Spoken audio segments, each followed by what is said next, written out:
pero el SICA es producto de un fracaso del modelo de integración centroamericana. Los europeos, por ejemplo, desde el 70 venían a Centroamérica a copiar el modelo de integración centroamericana, porque había creado tres cosas que eran fundamentales en los procesos de integración. Uno que era un modelo de cooperación, otro que era un modelo de políticas sociales y otro que era un modelo de desarrollo económico. Tres cosas que no se implementaron, pero están en los planes y se pueden leer. ¿Ya? Entonces, de una u otra manera, el no pensarlo significa es que estamos integrándonos como reacción de lo que está pasando en el mundo y no nos hemos integrado como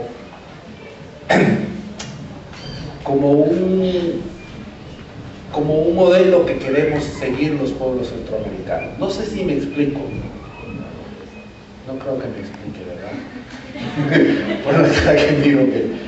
A ver, cuando ustedes les dicen, van a estudiar ciencias de la comunicación, el primer día, tienen un modelo a seguir, ¿no? De graduarse de comunicadores. Ese es su modelo y entonces van a hacer todo para lograr eso. Ese es su plan, esa es su decisión.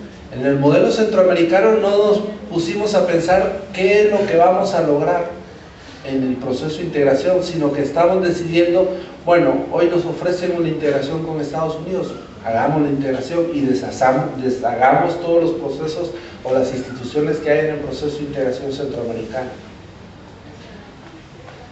¿Por qué no funcionó el mercado común centroamericano? Bueno, porque hubo una guerra en Nicaragua que impidió los mecanismos de pago.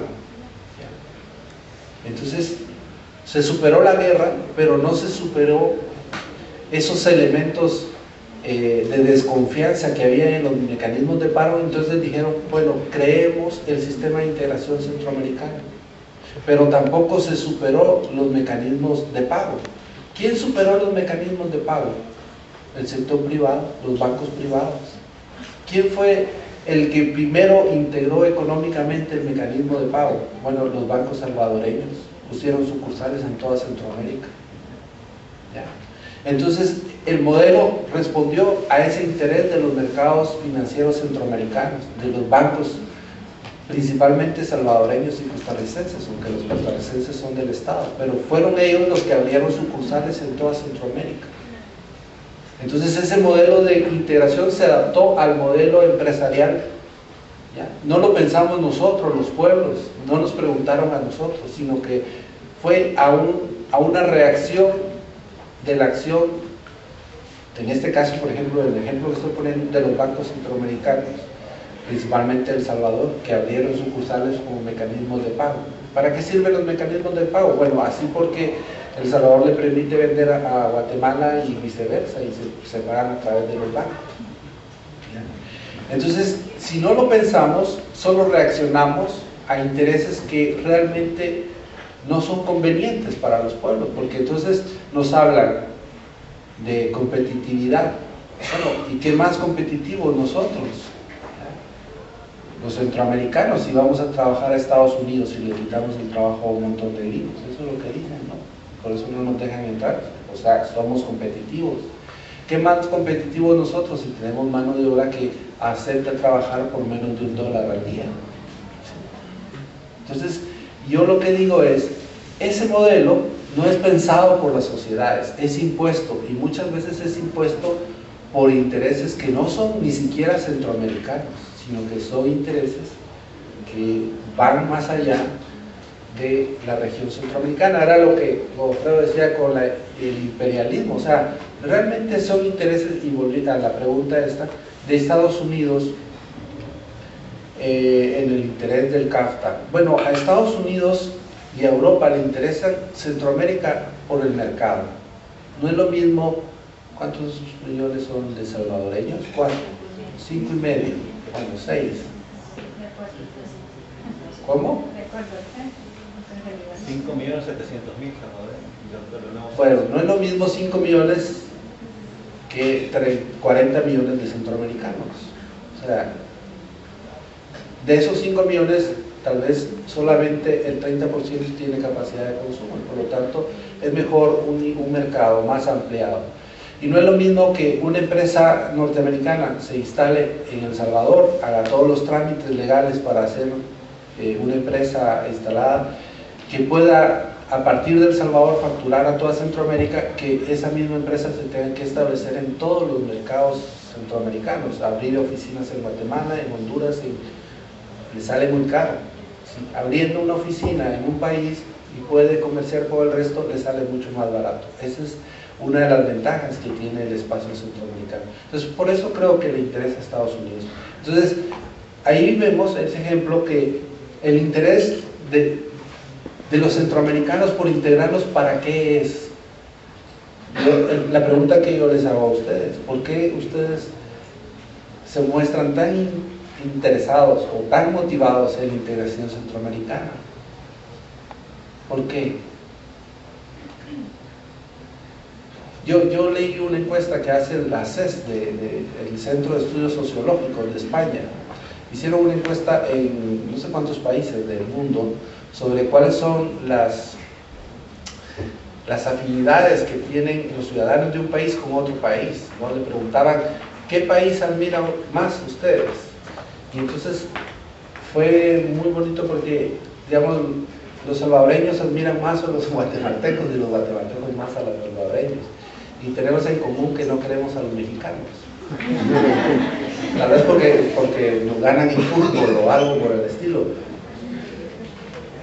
O sea, pero si ustedes lo miran, estamos invadidos por la cultura mexicana. Miramos su televisión, casi que hablamos con los mexicanos, chido, y todas esas cosas.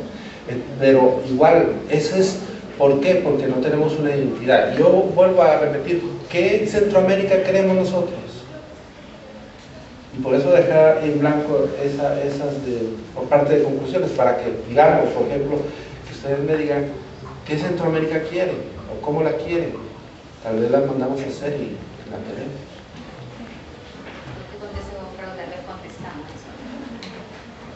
Sí, me alejo a ver, la política social del gobierno y en términos generales la política social neoliberal, para ser más preciso, no se fundamenta en derechos económicos y sociales. Recuerden que en todo el debate latinoamericano acerca del estado de bienestar, o sea, el estado que se preocupa por la cuestión social, ¿ya? Tratando de hacer una homologación del estado europeo, ¿ya? Pero al estilo latinoamericano, igual que el salvadoreño, al estilo salvadoreño. Anteriormente la política social se regía por el criterio de la universalidad, es decir, todos, la política social iba dirigido para todos, sin distinción de clase social. Pero vino el pensamiento neoconservador a partir de la década de los 70 y empieza a arremeter contra el estado de bienestar.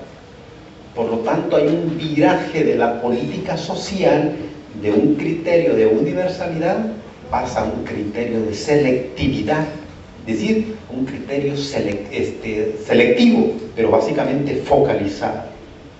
Y el que se encarga de autorizar, o el que se encarga básicamente de ese giro, son los principales organismos internacionales, básicamente el Banco Mundial. El Banco Mundial le exige a todos los gobiernos que ejecuten políticas sociales. Recuérdense que a dónde comenzó básicamente la política social focalizada, no fundamentada en derechos sociales ni económicos. Cuando Bolivia es el primer país latinoamericano que crea una institución que se llama el FIS, el Fondo de Inversión Social. El segundo que llega, El Salvador, en el 90, fíjense bien.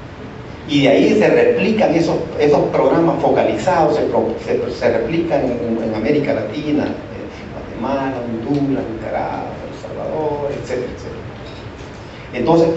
Entonces, la gente beneficiaria de esta política social no anda preguntándose, miren, yo tengo derechos económicos o sociales, yo tengo derecho a una vivienda digna, a un empleo digno, a una remuneración digna.